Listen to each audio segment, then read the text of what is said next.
Hola, buenos días, bienvenidos. Estamos comenzando nuestro tiempo devocional.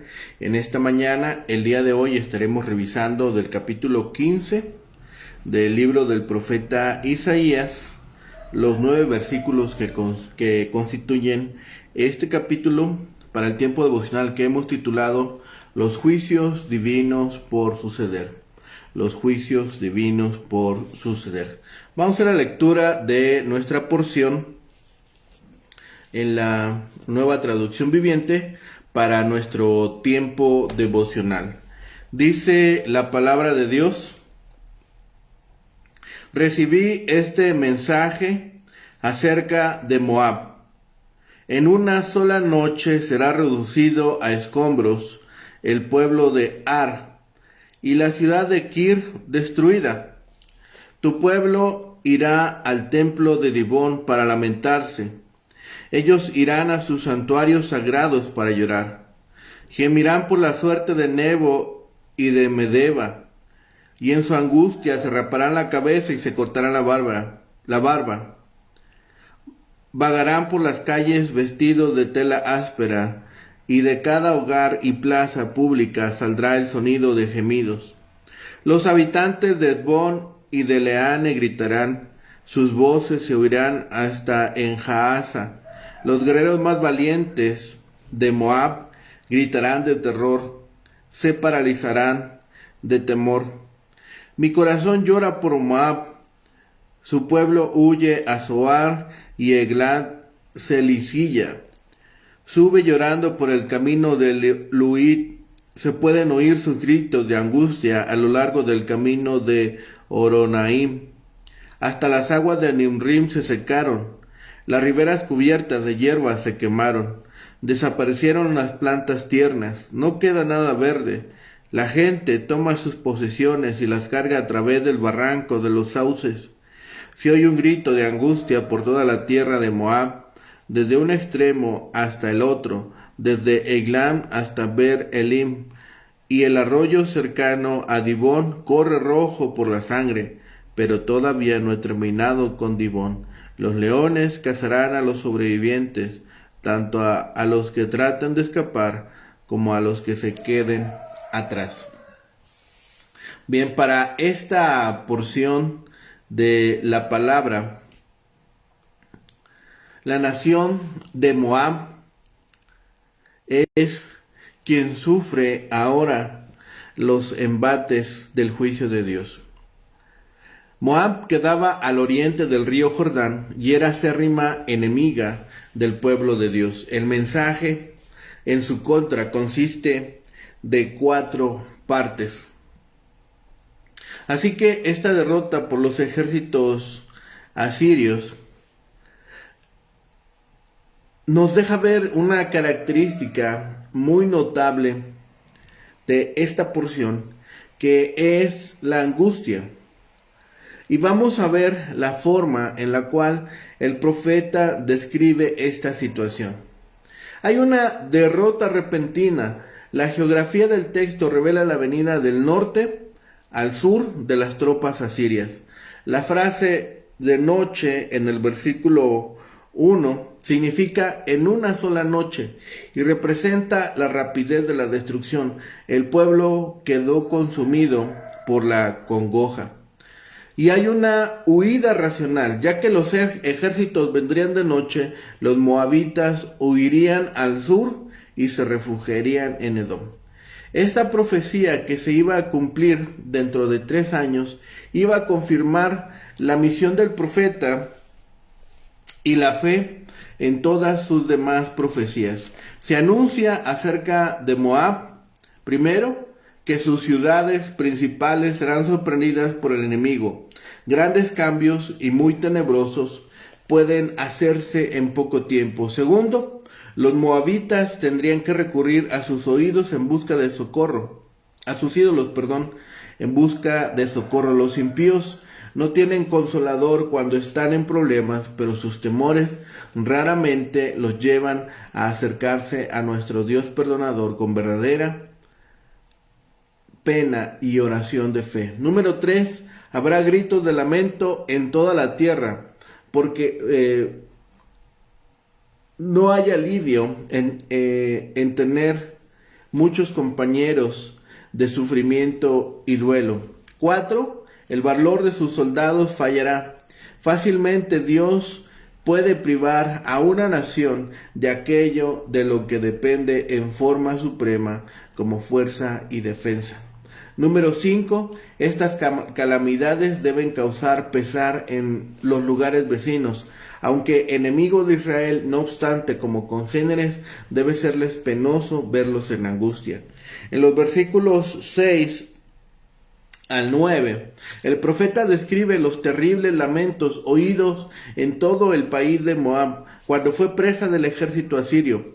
El país sería saqueado. Habitualmente, el hambre es el efecto triste de la guerra. Los que están ansiosos por obtener la abundancia de este mundo y amontonan lo que han conseguido, poco consideran cuán pronto se les puede quitar. Mientras advertimos a nuestros enemigos que escapen de la destrucción, oremos por ellos, para que puedan buscar y hallar perdón para sus pecados. El rótulo característico de esta profecía, después lo vamos a ver nuevamente en Jeremías 48. Es el íntimo conocimiento y gran simpatía, presto a mitigar el juicio, pero incapaz de evitarlo. Moab tenía lazos familiares con Israel y particularmente con David, si bien no tenía nada en común con la fe de Israel. Aparece en el Antiguo Testamento como una mala influencia y un enemigo ya bastante antiguo. Se desconoce el sitio geográfico de Moab. Las consonantes pueden significar ciudad. Otro término para Kir, la ciudad que aparece aquí citada, es Kir Haseret, principal plaza fuerte de Moab, moderna Kerak hoy en día, situada al sur de el mar Mediterráneo. Todo se perdió a la caída de Kir, pero la fuga en dirección sur hacia Zoar en Edom sugiere que la invasión vino del norte, cuyas ciudades mencionadas aquí, la mayoría de las cuales están sobre la carretera de la zona mediterránea, había mirado a Kir para hacerse fuertes. La angustia de este versículo lo veremos nuevamente en el capítulo 16. No es raro hallar en el Antiguo Testamento expresiones que demuestren sensibilidad por las miserias de la guerra y generosidad hacia el enemigo, pero pocas veces se combinan de manera tan conmovedora como aquí. Es aparente que los fugitivos, abrazando sus tesoros, están atravesando la frontera. El torrente de los sauces puede ser el Wadi el Sei de Moab y Edom. A pesar de la compasión de Dios, el juicio es de él y debe aumentar. En cuanto a la fecha de esta profecía, hay dos hipótesis. Habría sido pronunciada en los días de la guerra de Rezim, rey de Siria, y Pejac, rey de Israel, contra Judá, en el mismo tiempo cuando Isaías profetizó también la ruina de Damasco. La razón para suponer esto se encuentra en el capítulo 16. Dentro de 3 años será batida la gloria de Moab con toda su multitud. El agente de tal suerte sería Asiria. Con respecto a Damasco, el profeta señaló un plazo de 2 años más. La ruina de Moab sería unos meses después. Al tercer año, posiblemente el año 732, según una inscripción de los días de Tiglat-Pileser. Sin embargo, entonces, Moab no fue totalmente arruinada, sino solamente sometida a Siria. Otros llegan a pensar que la profecía habría sido pronunciada en el año 711, en los años de Ezequías, cuando se aliaron contra Siria los pueblos de Moab, Amón, Edom, los filisteos y Judá bajo la influencia de Egipto. Entonces vino el Tartán a Asdod, enviado por Sargón, rey de Asiria. Capítulo 20, versículo 1. En aquella ocasión, Isaías también profetizó el destino que tocaría a Egipto, y en señal de duelo comenzó a andar desnudo y descalzo 3 años como un cautivo de los asirios. Algunos piensan que esta profecía anunció dichos acontecimientos, aunque en una inscripción asiria en el año 701 antes de Jesucristo también se menciona a Kemonadab, rey de Moab, entre los reyes sometidos por Sennacherib. La profecía, sin embargo, comienza con una recitación de un antiguo poema que narra la devastación de Moab. El poema, que en su forma básica se remonta a los días de destrucción de las ciudades de Moab por Sejón, rey de los amorreos, parece haber sido ampliado para incluir otros datos de la historia posterior de Moab, como los días de la conquista de Canaán por los israelitas y los días del rey Mesa. La mayoría de las ciudades que se mencionan en el capítulo 15 aparecen en la estela de Mesa, rey de Moab. También la mención de corderos en el capítulo 16 parece aludir al tributo que los moabitas pagaban a Israel según segundo libro de Reyes, capítulo 3, versículo 4. A diferencia de otras profecías de Isaías contra los países limítrofes de Judá, esta profecía acerca de Moab expresa compasión por su destino. Mi corazón da gritos por Moab. Capítulo 15, versículo 5. Así que, si Isaías dirigió la primera profecía contra Babilonia, situada al norte, la segunda contra Filistea, al oeste, la tercera contra Moab, situada al este. Cuando esta serie finalice, Isaías habrá revelado el juicio contra los enemigos de Dios de los 4 puntos cardinales.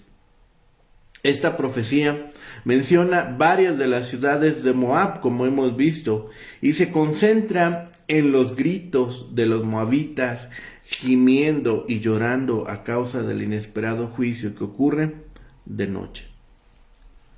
La tierra de Moab está situada al este del Mar Muerto y el origen de sus ciudadanos se remonta al hijo de Lot y la mayor de sus hijas. Génesis capítulo 19 versículos 30 al 38. Este pueblo adoraba a Quemos, aparentemente sobre lugares altos, y su adoración pudo haber involucrado el sacrificio de niños a manera de ofrendas quemadas. Segundo libro de Reyes capítulo 3 versículos 26 y 27.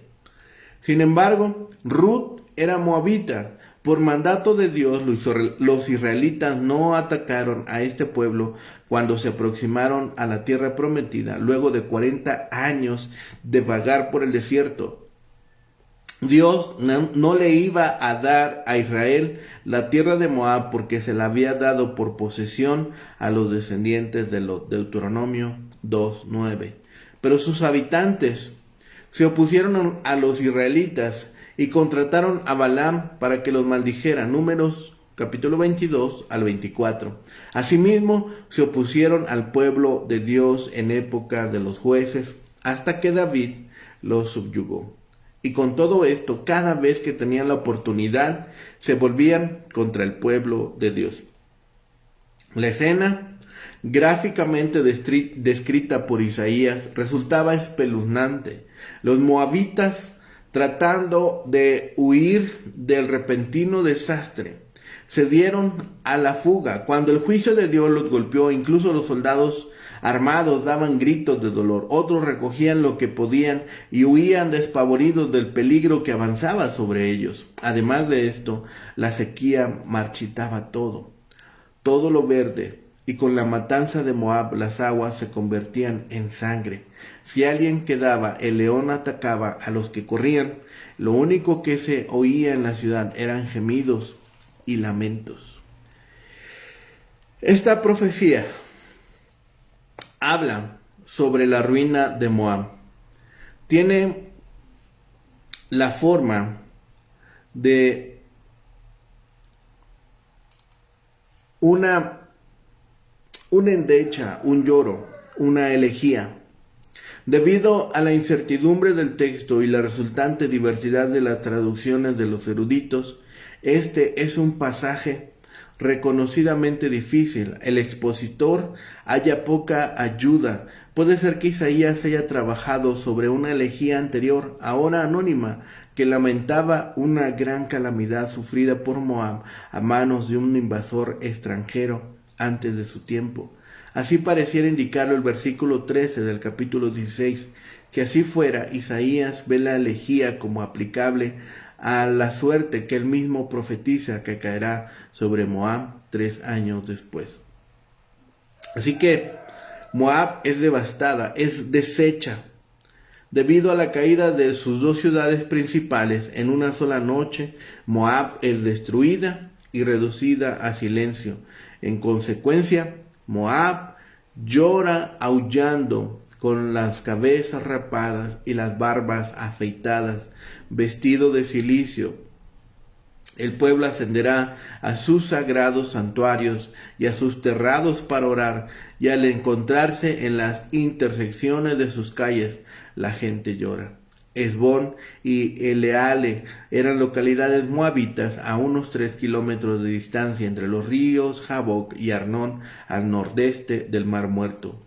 El profeta se lamenta por Moab. Mi corazón dará gritos por Moab. Versículo 5. Es la manera en que el profeta dice que él también participaba en ese dolor. Las calamidades que deben anunciar lo apenan en lugar de exaltarlo. La huida de los fugitivos de Moab y la suerte de aquellos que escapen del destructor no son motivos de gozo por parte del profeta.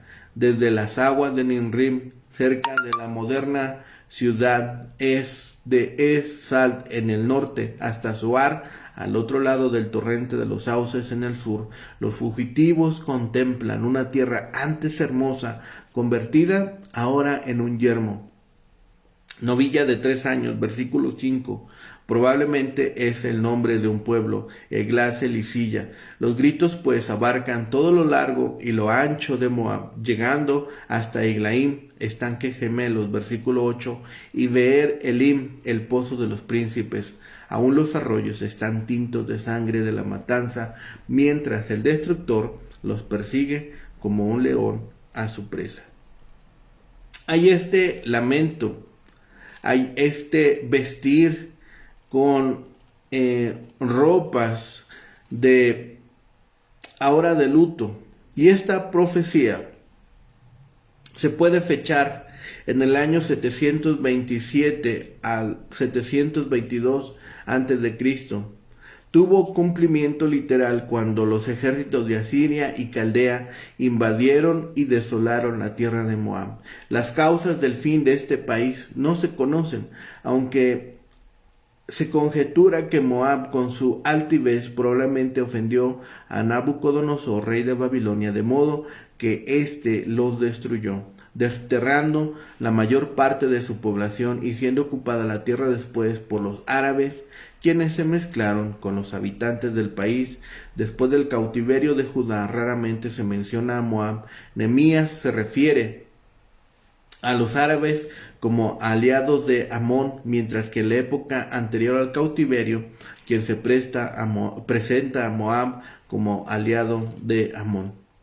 Este capítulo y el que sigue forman la carga que ha venido sobre Moab, una profecía de gran desolación que había de sobrevenir a esa nación que lindaba con Israel y había causado daños y vejaciones a los judíos, a pesar de que los moabitas eran descendientes de Lot, el sobrino y compañero de Abraham, y aunque los israelitas por orden de Dios les habían perdonado la vida, cuando fácil y justamente podían haberlos exterminado juntamente con los países limítrofes de Moab. En este capítulo vemos una lamentación de los moabitas y del propio profeta por ellos. Las grandes calamidades que habían de ocasionar tal lamentación son tan devastadores, son tan dolorosas, que se puede ver al mismo profeta llorando y sufriendo por su destino. El país de Moab era poco extenso, pero muy fértil. Lindaba con la tribu de Rubén al otro lado del Jordán y sobre el Mar Muerto. Noemí se fue allá con su familia cuando hubo hambre en Canaán. Este es el país que, según se predice aquí, había de quedar devastado. En Jeremías 48 hallamos otra profecía de su ruina, la cual fue efectuada por Nabucodonosor. La profecía que en el presente capítulo se hace tuvo por cumplimiento, como hemos visto, 3 años después, y por lo tanto fue llevada a cabo por Salmanasar IV hacia el tiempo en que fue tomada Samaria, en el 4º año de Ezequías, o por Sennacherib 10 años después en la invasión de Judá. El profeta declaró esta profecía a su propio pueblo a fin de mostrarles que hay una providencia que gobierna el mundo con todas las naciones que en él se hallan, y que los adoradores de los falsos dioses habían de rendir cuentas al Dios de Israel. El cumplimiento de esta profecía tan cercano en el plazo de 3 años podía ser respaldo de la misión del profeta y una confirmación de que todas sus demás profecías eran verdaderas. Con respecto a Moab, solo nos resta decir que las ciudades habían sido ocupadas por sorpresa, en una noche, por el enemigo.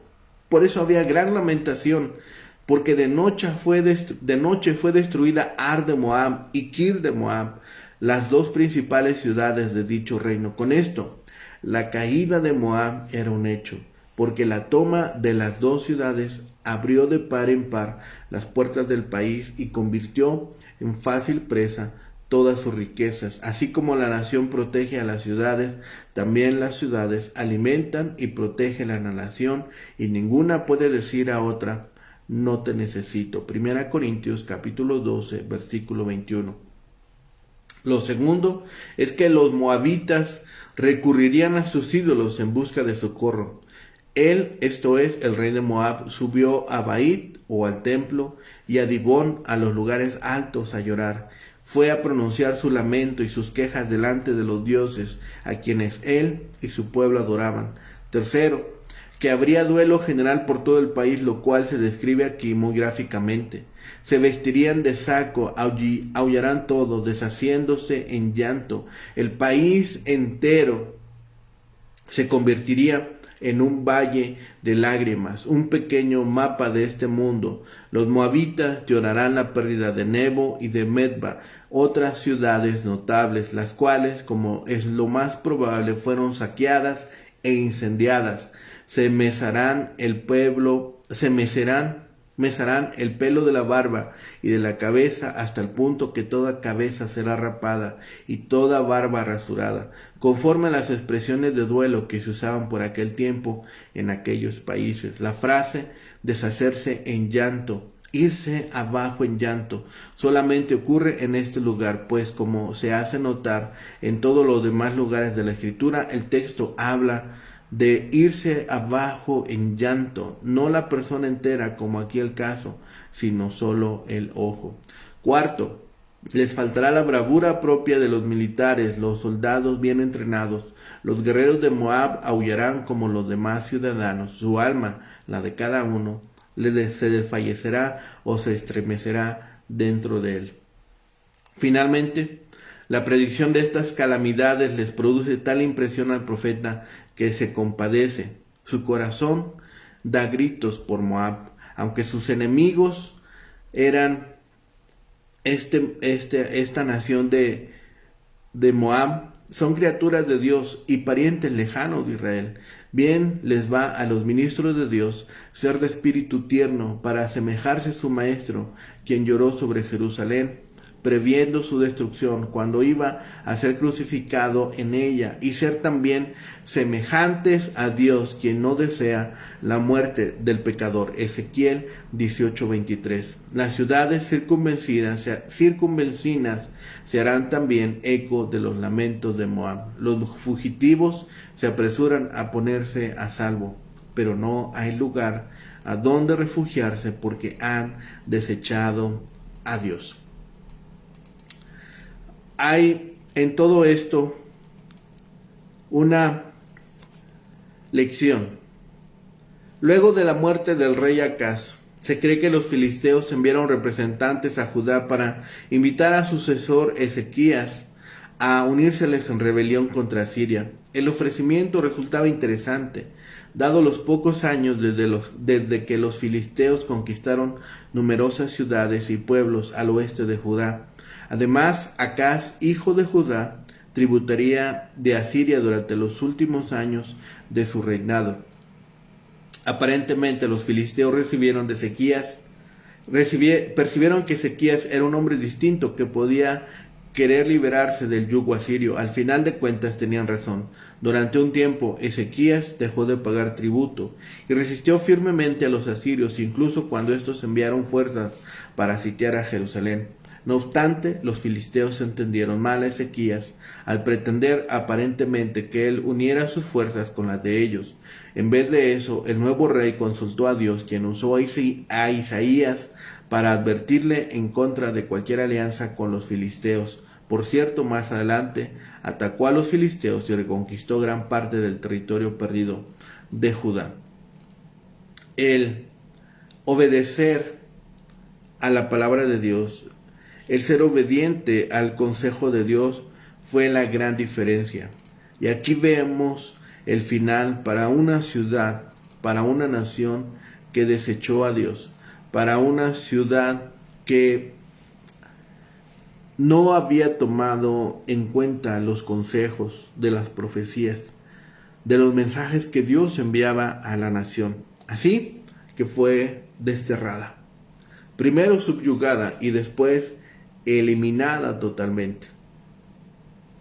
Busquemos que cada uno de los integrantes de nuestras familias, de nuestros seres queridos, de nuestros amigos, conozcan de la palabra de Dios, que escuchen estos mensajes, que sean conmovidos en su corazón, en su dureza, en sus pensamientos, y busquen de Dios la dirección, que busquen de Dios la protección, que busquen de Dios el consuelo y la ayuda.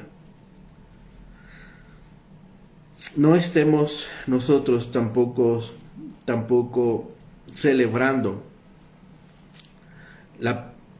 el extravío, la pérdida o el castigo de aquellos que están a nuestro lado.